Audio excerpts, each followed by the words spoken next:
NCERT book की series में एक बार फिर से आपका स्वागत है। जैसा कि आप जानते हो, मैं एनसीईआरटी बुक की सीरीज़ चला रहा हूं और इसी सिलसिले में दोस्तों एनसीईआरटी की जो सीरीज़ चल रही है, मैं आज आपके लिए एनसीईआरटी की बुक हिस्ट्री सब्जेक्ट लेकर के आया हूं। और हिस्ट्री सब्जेक्ट 6 क्लास के हिस्ट्री सब्जेक्ट है दोस्तों। इसमें हम देखेंगे अध्याय 7, जिसमें हम लोग पढ़ेंगे अशोक एक अनोखा सम्राट जिसने युद्ध का त्याग किया। तो दोस्तों इसमें अशोक के बारे में पढ़ेंगे दोस्तों। इस चैप्टर में 6 क्लास के 7th जो हमारा चैप्टर होगा उसमें पढ़ेंगे अशोक के बारे में। और मैं आपको बता दूं कि जैसे मैं एनसीईआरटी की बुक की जो सीरीज चला रहा हूं, इसमें लाइन बाय लाइन मैं पढ़ता हूं और महत्वपूर्ण बिंदु जो होते हैं उसको मैं अच्छे से समझाने का प्रयास करता हूं और उसको अच्छे से डिस्क्राइब करता हूं। तो चलो दोस्तों देखते हैं इस चैप्टर में अशोक के बारे में क्या क्या महत्वपूर्ण जानकारियां हैं। अशोक ने के साथ ऐसा क्या हुआ था जब उन्होंने युद्ध को त्याग दिया था, युद्ध करना बंद कर दिया था। तो सबसे पहले यहाँ पे देखते हैं रोशन के रुपए, एक छोटी सी कहानी, वहाँ से स्टार्ट करते हैं। इस चैप्टर के परिचय से स्टार्ट करते हैं, इंट्रोडक्शन पार्ट से। तो जन्मदिन पर रोशन को दादाजी ने कड़क नोट मिले। तो रोशन को दादाजी से कड़क नोट मिले और वो भी रोशन के जन्मदिन पर। उसने उन्हें अपने हाथ में दबा रखा था। उसे एक नया सीडी खरीदने का बहुत मन था, लेकिन साथ ही वह बिल्कुल नए कड़क नोट को देखना और छूकर महसूस करना चाहती थी। तभी उसने पाया कि सभी नोटों में दाहिने तरफ गांधी जी का मुस्कुराता चेहरा बना हुआ था और बाईं तरफ छोटे छोटे शेर चित्रित थे। रोशन ने सोचा कि आखिर यहाँ शेर क्यों बने हुए हैं। तो इसके बारे में पता करते हैं, नोटों पर शेर क्यों बने होते हैं और इसका क्या महत्व है। तो दोस्तों चलो आगे देखते हैं और उसी के बारे में पढ़ेंगे। एक बहुत बड़ा राज्य, एक साम्राज्य। तो इसके बारे में पढ़ेंगे। जो साम्राज्य है और जो राज्य है उसके बारे में पढ़ते हैं दोस्तों। उसके पहले आप देखो यहाँ पे शेरों वाला स्तंभ शीर्ष यहाँ पर आपको दिख रहा है, एक शेरों का स्तंभ है दोस्तों। कुछ इसी तरीके से नोटों पर भी शेर का चित्र बना होता है। अब यहाँ पे देखते हैं, जैसा कि मैं आपको बताया, मैं लाइन बाय लाइन एनसीईआरटी की बुक को पढ़ता हूँ। तो यहाँ से स्टार्ट करता हूँ। हम जिन शेरों के चित्र रुपए पैसों पर देखते हैं उनका एक लंबा इतिहास है। उन्हें पत्थरों को काटकर बनाया गया और फिर उन्हें सारनाथ में एक विशाल स्तंभ पर स्थापित कर दिया गया।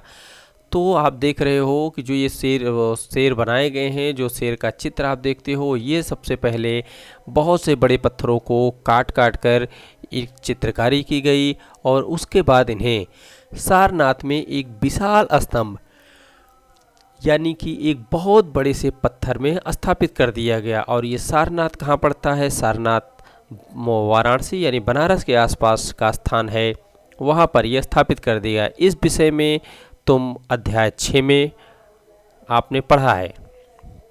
तो ये सारनाथ के बारे में बताई जा रही दोस्तों। सारनाथ के बारे में आप अध्याय 6 में पढ़ चुके हो।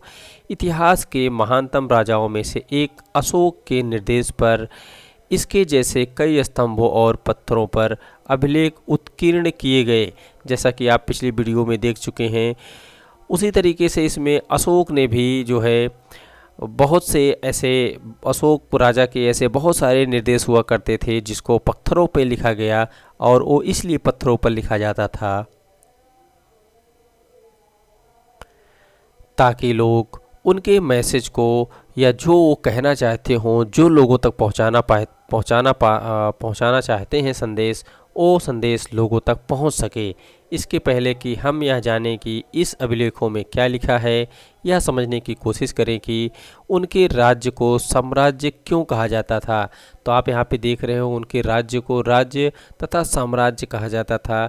तो उनके राज्य को साम्राज्य क्यों कहा जाता था, सबसे पहले इसके बारे में जानते हैं। अशोक जिस साम्राज्य पर शासन करते थे, उनकी स्थापना यानी उस साम्राज्य की स्थापना उनके दादा चंद्रगुप्त मौर्य ने लगभग 2300 साल पहले की थी। तो देख रहे हो, जिस साम्राज्य के शासक अशोक सम्राट हुआ करते थे, उस राज्य की स्थापना सम्राट अशोक के दादाजी जो चंद्रगुप्त मौर्य हुआ करते थे, चंद्रगुप्त मौर्य ने 2300 साल पहले की थी। चाणक्य या कौटिल्य के नाम से एक बुद्धिमान व्यक्ति ने चंद्रगुप्त की सहायता की थी। चाणक्य के कई विचार हमें अर्थशास्त्र नाम के किताब में मिलते हैं। तो यहाँ पे आपको 2-3 महत्वपूर्ण जानकारी मिलती है। सबसे पहले कि मौर्य अशोक के दादाजी कौन थे? चंद्रगुप्त मौर्य, जिन्होंने इस साम्राज्य की स्थापना की थी। और उस साम्राज्य की स्थापना कब हुई थी? 2300 साल पहले। और उनके समय में उनके दरबार में कौन था? सबसे बुद्धिजीवी प्राणी कौन था? तो चाणक्य या कौटिल्य हुआ करते थे, जो चंद्रगुप्त की सहायता करते थे। उसके बाद चंद्रगुप्त, अगर हम चाणक्य की बात करें तो चाणक्य के बारे में जो जानकारी मुझे मिलती है वो मिलती है अर्थशास्त्र नामक की एक बुक है, उसमें मिलती है। और चाणक्य की ये जो अर्थशास्त्र बुक है वो चाणक्य के द्वारा ही लिखी गई बुक है। आगे वंश के बारे में पढ़ते हैं, इनका वंश किस प्रकार से आगे बढ़ता गया, और अशोक के पिता कौन थे और उनके दादा कौन थे, इसके बारे में भी यहाँ पर देखते हैं। जब एक ही परिवार के कई सदस्य एक के बाद एक राजा बनते हैं तो उन्हें एक ही वंश कहा जाता है। मौर्य वंश के 3 महत्वपूर्ण राजा, सबसे पहले चंद्रगुप्त आते हैं, उनका बेटा बिंदुसार, और फिर बिंदुसार का बेटा जो होता है अशोक। तो इस तरीके से आप देख रहे हो, अशोक के पिता बिंदुसार होते हैं और बिंदुसार के पिता चंद्रगुप्त मौर्य।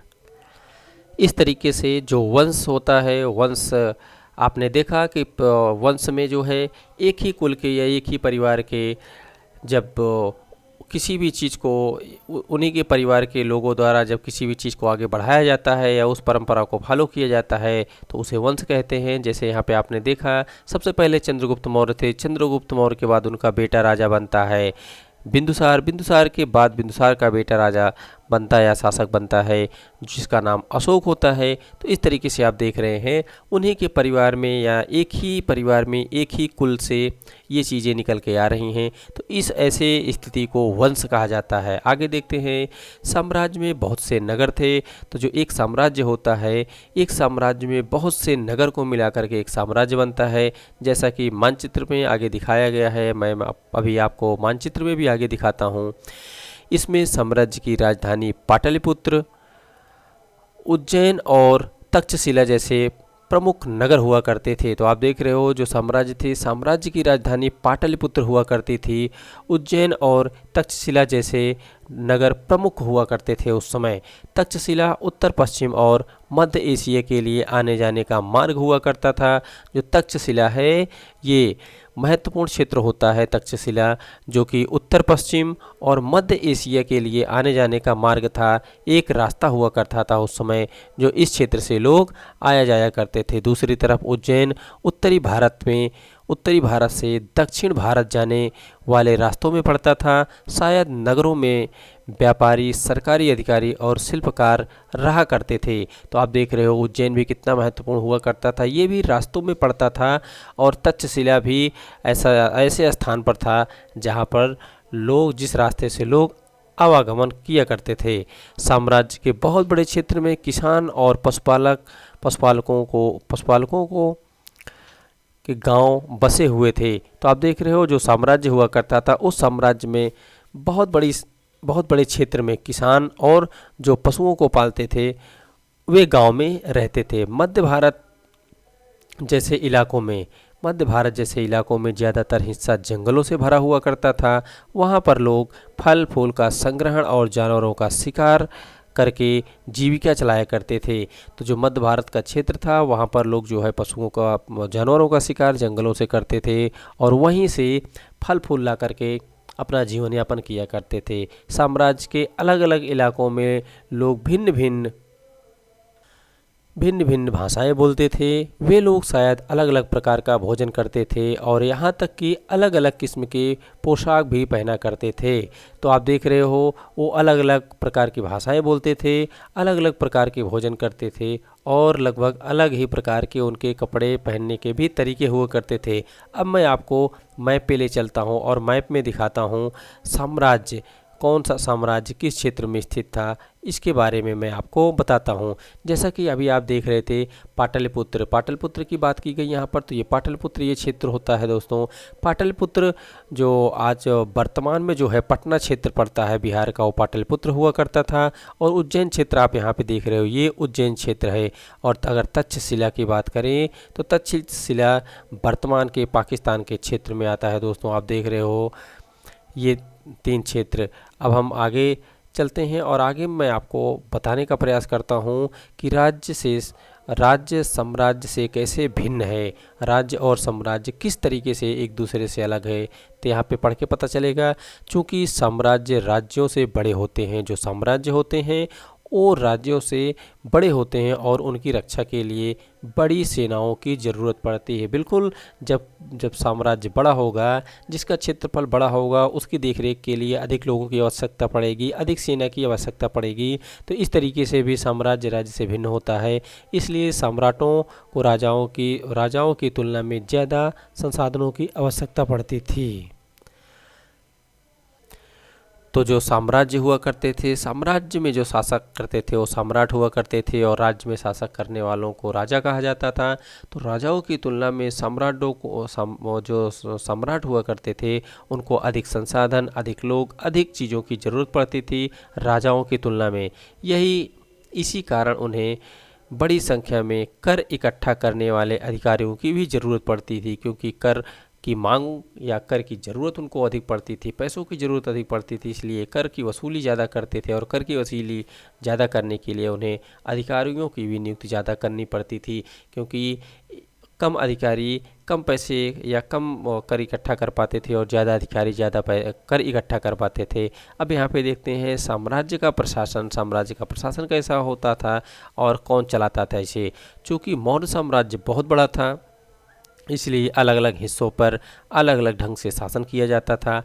पाटलिपुत्र जो कि पटना का क्षेत्र है, पाटलिपुत्र एक और उसके आसपास के इलाकों पर साम्राज्य का सीधा नियंत्रण था। तो आप यहाँ पर देख रहे हो जो पाटलिपुत्र है, पाटलिपुत्र और उसके आसपास के जो इलाके हैं, आसपास के इलाकों पर सम्राट का सीधा नियंत्रण हुआ करता था। जो पाटलिपुत्र क्षेत्र के सम्राट या शासक हुआ करते थे, उनका नियंत्रण पाटलिपुत्र के साथ साथ उसके आसपास के क्षेत्रों पर भी हुआ करता था। इसका मतलब यह हुआ कि इस इलाकों के गांव और शहरों के किसानों, पशुपालकों, शिल्पकारों और व्यापारियों से कर इकट्ठा करने के लिए राजा अधिकारियों की नियुक्ति करता था, जो राजा के आदेशों का उल्लंघन करते थे। अधिकारी उनको सजा भी देते थे। इनमें से कई अधिकारियों को वेतन भी दिया जाता था। संदेहवाहक एक जगह से दूसरी जगह घूमते रहते थे और राजा की जासूस अधिकारियों के कार्यकलाप पर नज़र रखते थे। इन सब के ऊपर सम्राट था, जो राज परिवार एवं वरिष्ठ मंत्रियों की सहायता से सब पर नियंत्रण रखता था।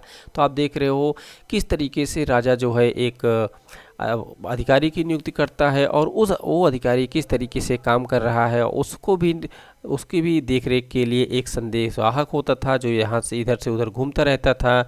और एक जासूस भी हुआ करता था, जो अधिकारियों पर नज़र रखता था, और इन सब की देखरेख करने वाला उस परिवार के, राजा खानदान के, राज परिवार का सदस्य होता था, जो राजा होता था। और ये मंत्रियों की सहायता से सब कुछ किया करता था। मंत्री जिस तरीके से समझाते थे, मंत्री जिस तरीके से बताते थे, मंत्री से सलाह ली जाती थी, और मंत्री जैसा कहते थे राजा के द्वारा वैसा काम किया जाता था। मौर्य साम्राज्य के भीतर कई छोटे क्षेत्र या प्रांत हुआ करते थे। इन पर तक्षशिला या उज्जैन जैसे प्रांतीय राजधानियों से शासन किया जाता था। तो जो प्रांत हुआ करते थे, छोटे छोटे बहुत से प्रांत हुआ करते थे। इनमें से तक्षशिला और उज्जैन जो प्रांतीय थी, वो राजधानियों में राजधानियाँ हुआ करती थी, और इसमें शासन किया जाता था। कुछ हद तक पाटलिपुत्र से इन क्षेत्रों पर नियंत्रण रखा जाता था। तो पाटलिपुत्र बहुत ही महत्वपूर्ण क्षेत्र हुआ करता था, क्योंकि यहाँ से कई क्षेत्रों पर नियंत्रण कर लिया जाता था, और अक्सर राजकुमारों को यहाँ का राज्यपाल या गवर्नर बना दिया जाता था। लेकिन ऐसा लगता है कि इन जगहों पर स्थानीय परंपराओं और नियमों को भी माना जाता था। तो देखो दोस्तों, यहाँ पर जो राजकुमार हुआ करते थे, पाटलिपुत्र के क्षेत्र में जो राजकुमार हुआ करते थे, उनको वहाँ का गवर्नर भी बना दिया जाता था।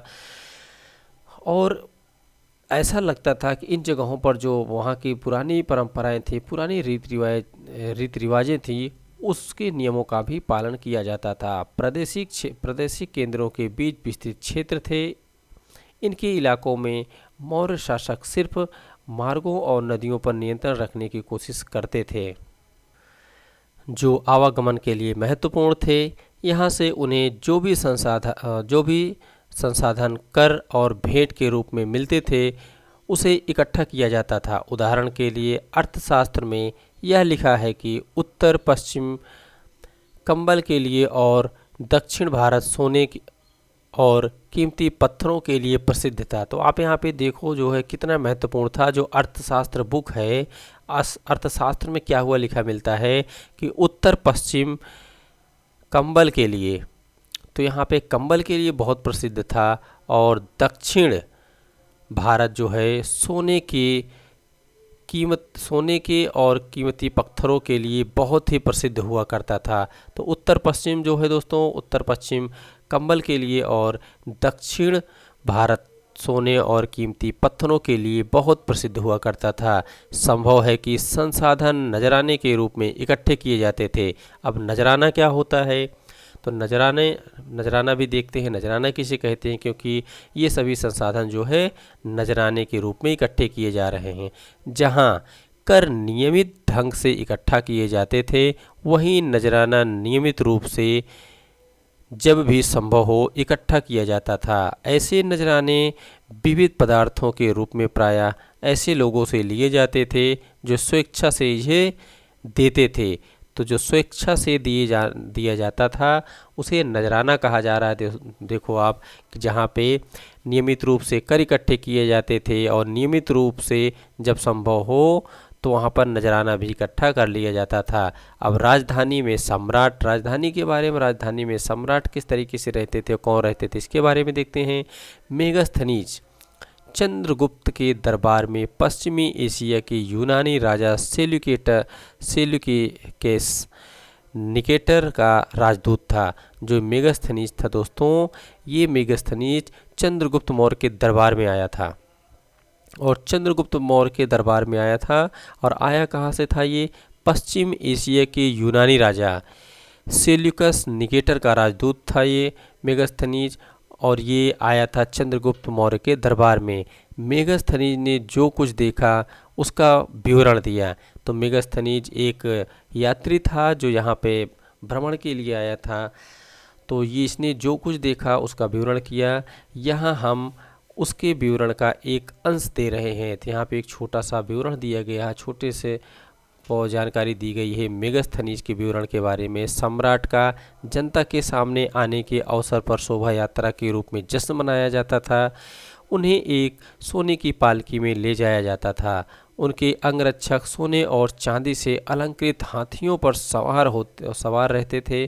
कुछ अंगरक्षक पेड़ों को लेकर चलते थे। इन पेड़ों पर प्रशिक्षित तोते का एक झुंड हुआ करता था जो सम्राट के सिर के चारों तरफ चक्कर लगाता रहता था। राजा सामान्यतः हथियारबंद महिलाओं से घिरे रहते थे। वे हमेशा इस बात से डरे रहते थे कि कहीं कोई उनकी हत्या करने की कोशिश न करे। उनके खाना खाने से पहले खास नौकर उस खाने को चखते थे। वे लगातार 2 रात तक एक कमरे में नहीं सोते थे। तो इससे पढ़कर ये निष्कर्ष निकलता है कि राजा को किस तरीके से सुरक्षा व्यवस्था रहती थी, और राजा को भी उस समय भी डर रहता था कि कोई उनकी हत्या ना कर दे।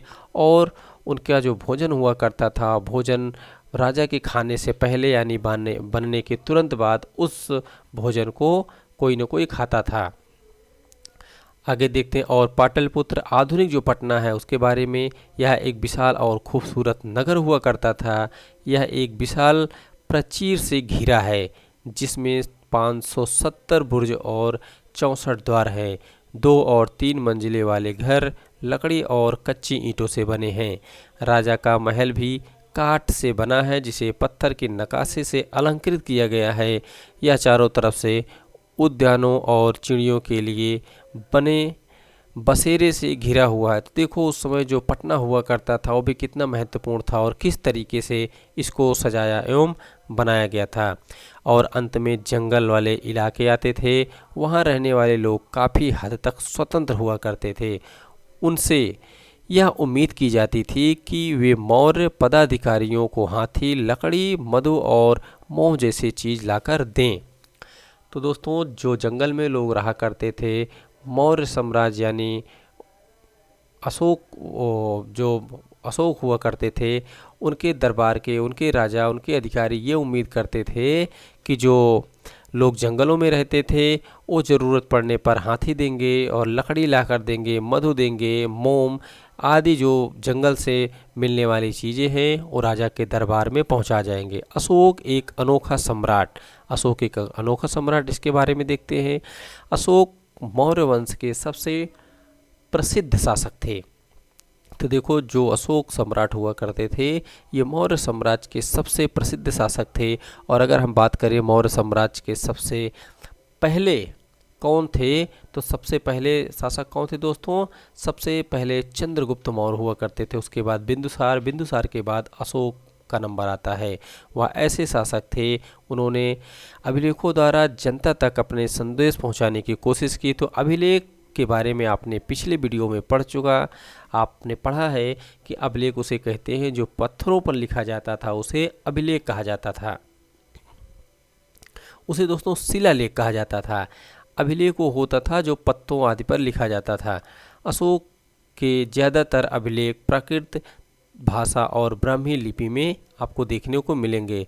कलिंग युद्ध का वर्णन करता हुआ अशोक का अभिलेख, अब अशोक का अभिलेख जो होता है वो कलिंग युद्ध का वर्णन करता है, उसके बारे में यहाँ पर पढ़ते हैं। अपने एक अभिलेख में अशोक ने यह बात कही, राजा बनने से 8 साल पहले मैंने कलिंग विजय की। लगभग 1.5 लाख लोग बंदी बना लिए गए, 1 लाख से ज़्यादा लोग मारे गए। इससे मुझे अपार दुख हुआ। क्यों? जब किसी स्वतंत्र देश को जीता जाता है तो लाखों लोग मारे जाते हैं और बहुत सारे लोग बंदी बनाए जाते हैं। इनमें ब्राह्मण और श्रमण भी मारे जाते हैं। जो लोग अपने सगे संबंधियों और मित्रों को बहुत प्यार करते हैं तथा दासों और मृतकों के प्रति दयावान होते हैं, वे भी युद्ध में मारे जाते हैं या अपने परिजनों को खो देते हैं। इसलिए मुझे पश्चाताप हो रहा है। अब मैं धम्म पालन करने एवं दूसरे को इसकी शिक्षा देने का निश्चय किया हूँ।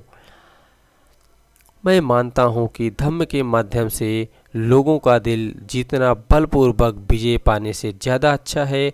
मैं यह अभिलेख भविष्य के लिए एक संदेश के रूप में इसलिए उत्कीर्ण कर रहा हूँ कि मेरे बाद मेरे बेटे और पोते भी युद्ध ना करें। इसके बदले उन्हें यह सोचना चाहिए कि धम्म को कैसे बढ़ाया जाए। तो देखो धम्म जो है संस्कृत शब्द का धर्म का प्रकृति रूप है। तो आप देख रहे हो अशोक द्वारा जो ये वर्णन किया गया है कितना महत्वपूर्ण है और कितनी अच्छी चीज़ें इसमें निकल कर आती है। इसमें राजा अशोक क्या कह रहे हैं कि जब युद्ध का परिणाम जब आता है उसके ठीक पहले बहुत से लोग ऐसे मारे जाते हैं जो निर्दोष होते हैं, जिनकी कोई गलती नहीं होती है। कुछ अपने भाई बहन माँ बाप को खो देता है, कोई अपने बेटे को खो देता है। तो इस तरीके से जिन लोगों की आपस में दोस्ती होती है युद्ध के समय में, वो भी लोग अपने धर्म की रक्षा के लिए युद्ध के मैदान में आ जाते हैं और एक दूसरे को मार गिराते हैं। तो इस तरीके से उन्होंने कहा कि अब हम जो है धर्म की रक्षा करेंगे, युद्ध जो है नहीं करेंगे। अशोक का कालिंग युद्ध, अब अशोक के कालिंग युद्ध के बारे में पढ़ते हैं। कालिंग तटवर्ती उड़ीसा का प्राचीन नाम है। तो उड़ीसा का तटीय प्रदेश जो है उसका क्या नाम है? कलिंग। आप पृष्ठ 5 मानचित्र 5 पृष्ठ 68 में देखेंगे तो मिलेगा आपको। अशोक ने कालिंग को जीतने के लिए एक युद्ध लड़ा, लेकिन युद्ध जनित हिंसा और खून खराबा देखकर उन्हें युद्ध में वितृष्णा हो गई, यानी वो बहुत उन्हें दुख हुआ। उन्होंने निर्णय लिया कि वे भविष्य में कभी युद्ध नहीं लड़ेंगे। देख रहे हो आप, जब कलिंग का युद्ध जीता, कलिंग के युद्ध के जीतने के बाद इनको जो परिणाम, जो भयावह तस्वीर दिखी, उसके बाद अशोक हिम्मत हार गए कि अब मुझे युद्ध नहीं लड़ना चाहिए। आप यहाँ पर मैप में कलिंग देख सकते हो, ये जो उड़ीसा के तटवर्ती क्षेत्र पर पड़ता है, ये है कलिंग, जो आज वर्तमान में उड़ीसा के आसपास आपको देखने को मिल जाता है। आगे देखते हैं अशोक का धम्म क्या था। तो अशोक के धम्म में किसी देवता की पूजा अथवा किसी कर्मकांड की आवश्यकता नहीं थी। उन्हें लगता था कि जैसे पिता अपने बच्चों को अच्छे व्यवहार की शिक्षा देते हैं, वैसे ही यह उनका कर्तव्य था कि उनकी प्रजा को निर्देश दें। वे बुद्ध के उपदेशों से प्रेरित थे। तो जो अशोक थे, ये भी महात्मा बुद्ध के उपदेशों से प्रेरित हो गए थे, और महात्मा बुद्ध के उपदेशों में जो बात कही गई थी, यही थी कि किसी भी जीव जंतु को मारना नहीं है, किसी भी जीव जंतु को मारना कष्टकारी है, ये गलत है। ऐसी कई समस्याएं थी जिनके लिए उन्हें संवेदना थी। उनके सम्राट में अलग अलग धर्मों को मानने वाले लोग थे, और इससे कई बार टकराव पैदा हो जाता था।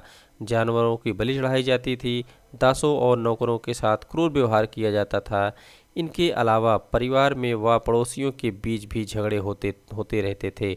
अशोक ने यह महसूस किया कि इन समस्याओं का निदान उनका कर्तव्य है, इसलिए उन्होंने धम्म महामात्य नाम के पदाधिकारियों की नियुक्ति की, जो जगह जगह जाकर धम्म की शिक्षा देते थे। तो आप देख रहे हो, धम्म की शिक्षा देने के लिए इनको पदाधिकारी की नियुक्ति भी करनी पड़ी थी।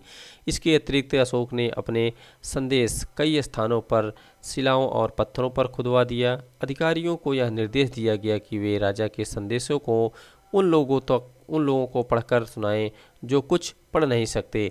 तो एक ये भी सुविधा थी कि जो लोग पढ़ नहीं सकते थे, जो अनपढ़ हैं, उनको जो उनके राजा के निर्देश हैं, उसको पढ़कर सुनाया भी जाए। अशोक ने धम्म के विचारों को प्रसारित करने के लिए सीरिया, मिस्र, ग्रीस तथा श्रीलंका में भी दूत भेजे। आप देख रहे हो यहाँ पर कि देश ही नहीं बल्कि विदेशों में भी अपने धम्म के प्रचार के लिए अशोक ने कितनी मेहनत की थी। उन्होंने सड़क बनवाई, कुएं खुदवाए और विश्राम गृह बनवाए। इसके अतिरिक्त उन्होंने मनुष्य व जानवरों की चिकित्सा की भी व्यवस्था की। तो आप देख रहे हो कितनी व्यवस्था की है और कितने अच्छे अच्छे काम उस समय अशोक के द्वारा किए गए थे। उत्कृष्ट पालिश वाले पत्थर की इस मूर्ति को देखो, जिसमें यहाँ पे एक सांड दिख रहा होगा आपको। इस चित्र की बात हो रही है। यह बिहार के रामपुरवा में मिले एक मौर्यकालीन वंश का स्तंभ का हिस्सा है।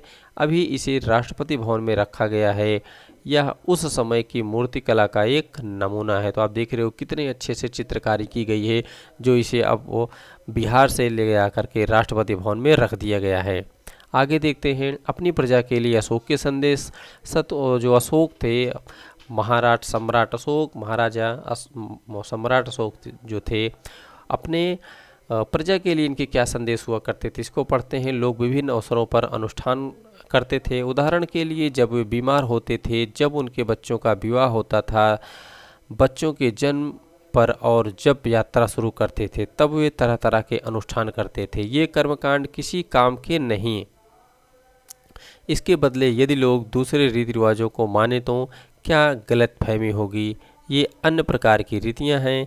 ये हैं अपने दासों और नौकरों के साथ अच्छा व्यवहार करना, बड़ों का आदर करना, सभी जीवों पर दया करना और ब्राह्मण तथा श्रमणों को दान देना। अपने धर्म के प्रशंसा या दूसरे के धर्म की निंदा करना, दोनों ही बातें गलत हैं। हर किसी को दूसरे धर्म का आदर करना चाहिए। यदि कोई अपने धर्म की बड़ाई और दूसरे धर्म की बुराई करता है तो वह वास्तव में अपने धर्म को ज़्यादा नुकसान पहुंचा रहा है। इसलिए हर किसी को दूसरे के धर्म के प्रमुख विश्वासों को समझने की कोशिश करते हुए उसका आदर करना चाहिए।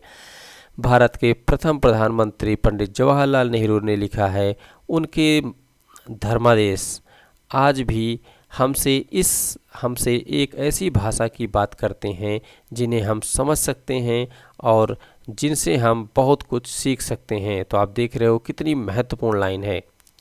आगे देखते हैं, अशोक ने धम्म के विचारों को दूर दूर तक फैलाने के लिए उन बातों को बताया जो अपने आप के अनुसार आज भी प्रासंगिक है। यहाँ पे देखो आपको कुछ लिपि लिखी हुई दिखाई देगी। ब्राह्मी लिपि आधुनिक भारत में ज़्यादातर लिपियाँ पिछले सैकड़ों वर्ष में ब्राह्मी लिपि से उत्पन्न हुई हैं। यहाँ आप आ अक्षर को अलग अलग भाषाओं की लिपियों में देख सकते हो। तो आप जैसे कि इमेज में देख रहे हो, ये ब्राह्मी लिपि है और ये देवनागरी लिपि है, ये बांग्ला लिपि है, मलयालम लिपि है और ये तमिल लिपि है। तो इस तरीके से आपने 5 लिपि के बारे में देखा और पांचों लिपि अलग अलग तरीके से लिखी गई है। अब हम इसी बुक में देखते हैं अन्यत्र के बारे में। अन्यत्र के बारे में क्या महत्वपूर्ण जानकारी है।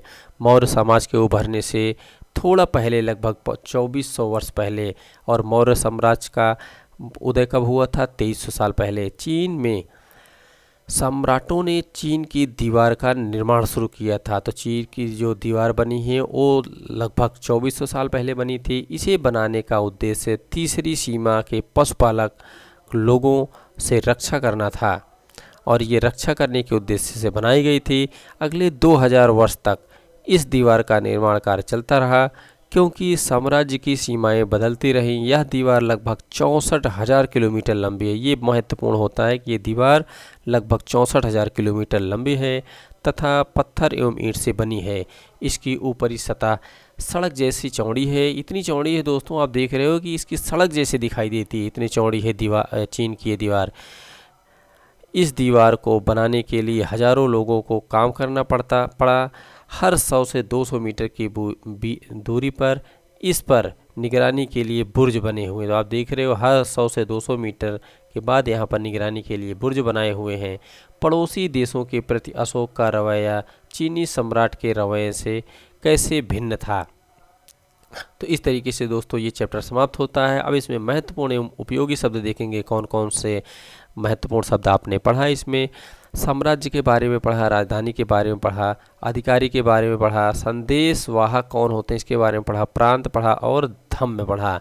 इसके बाद देखते हैं यहाँ पे महत्वपूर्ण तिथि जो है। महत्वपूर्ण तिथि में सिर्फ एक है दोस्तों, यहाँ पर मौर्य साम्राज्य की शुरुआत 2300 साल पहले हुई थी। तो इस तरीके से NCERT हिस्ट्री सब्जेक्ट के क्लास 6 के दोस्तों चैप्टर नंबर 7 समाप्त होता है। अब तब तक हम आपसे विदा लेते हैं। जब तक अगला वीडियो नहीं आता, हम आपसे अगले वीडियो में मिलेंगे दोस्तों। तब तक के लिए जय हिंद।